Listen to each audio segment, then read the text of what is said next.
Hi hello नमस्कार. मी काजल तुम्हा सगळ्यांचं परत एकदा आपल्या आजच्या व्हिडिओमध्ये अगदी मनापासून स्वागत करते.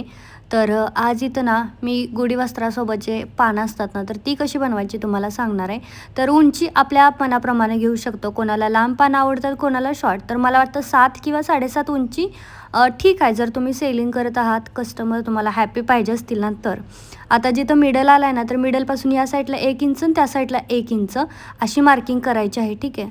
जिथून आपण 7 घेतलं ना तिथून. आता इथून आपण आंब्याच्या पानाचा जो आकार असतो ना तसा द्यायचा, किंवा तुम्ही एखादं पाने उचलून बाहेरून आणू शकता आणि ते ठेवून तसाच्या तसा शेप दिलात ना तरी पण चालेल, काहीच हरकत नाही. आता डायरेक्ट हा जो शेप आहे ना तर तो आपण कट करून घेऊया. आणि असं काही नाही की तुमची सगळी पानं सेम आली पाहिजेत. झाडाची पानंसुद्धा सेम नसतात, छोटी मोठी असतात.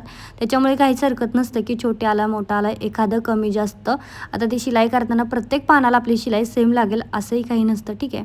तर छान असं मी इथं बघा कटिंग करून घेतलं. बाकी कसंही असू द्या, फक्त जो शेंडा आहे ना तो प्रॉपर त्याचे जे कोण आहे ना तर तो निघला पाहिजे. आणि शेप पण पानाचा जो आहे ना तर तो प्रॉपर शेप राहावा याकडे लक्ष द्यायचं. आता आपण कॅनव्हास घेऊया आणि कॅनव्हासवरती तुम्हाला जेवढी पानं हवी असतील तेवढी घडी घालायची. म्हणजे आता 5 घडी घातली तर तुमची 5 पानं रेडी होतील त्या हिशोबाने.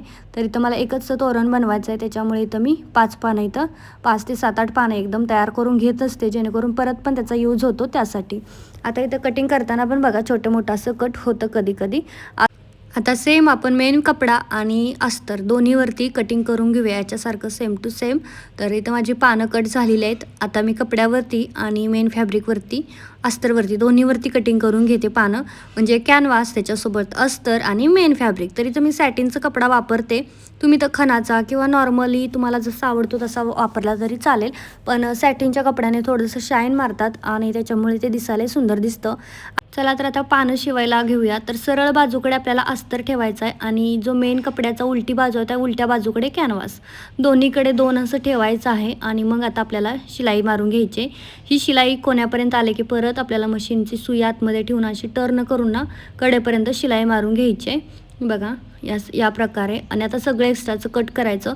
आता खालून जर कधी कधी काय होतं ना वरत्या अस्तरला आपला लक्ष असतं त्यामुळे शिलाई लागते, पण आपली कॅनव्हासच्या साईडनी शिलाई लागत नाही. तर तेव्हा लक्ष द्यायचं आणि मग तिकडेही उरलं असेल तर तिकडे पण शिलाई करून घ्यायची. परत छोटे छोटे कट्स द्यायचे जेणेकरून पलटी होतं इझिली. आता चला पलटी करूयात. सगळ्या पानांना मी शिलाई करून घेतलेली आहे. आता पलटी करताना बघा कोण्याकडून करायचं. कोण्याकडून घेताना ज्या साईडने अस्तर आहे ना त्या साईडनं आपल्याला पलटी करायचं आहे, कॅनव्हासच्या साईडनी नाही. त्याच्यामुळे कॅनव्हासच्या साईड न लक्षात घेता फक्त अस्तरच्या बाजूने पलटी करण्याचा प्रयत्न करायचा. आणि जो कोना आहे ना तर तो प्रॉपर काढायचा इथं प्रयत्न करायचा आहे.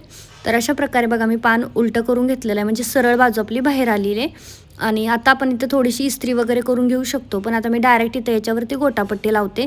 तुम्हाला इथं साईड पट्टी लावायची असेल पानाला तर साईडनी पट्टी लावू शकता, पण गोटापट्टी लावली ना जरा ते पानाची शीर वगैरे कशी राहते तर त्या हिशोबाने थोडासा अजून लूक येतो असं माझं म्हणणं आहे. त्याच्यामुळे त्याची जशी तशी बनवण्याची चॉईस असते. मी सेम दोन्ही बनवते, असं काही नाही, हे ते जसं आवडतं तसं.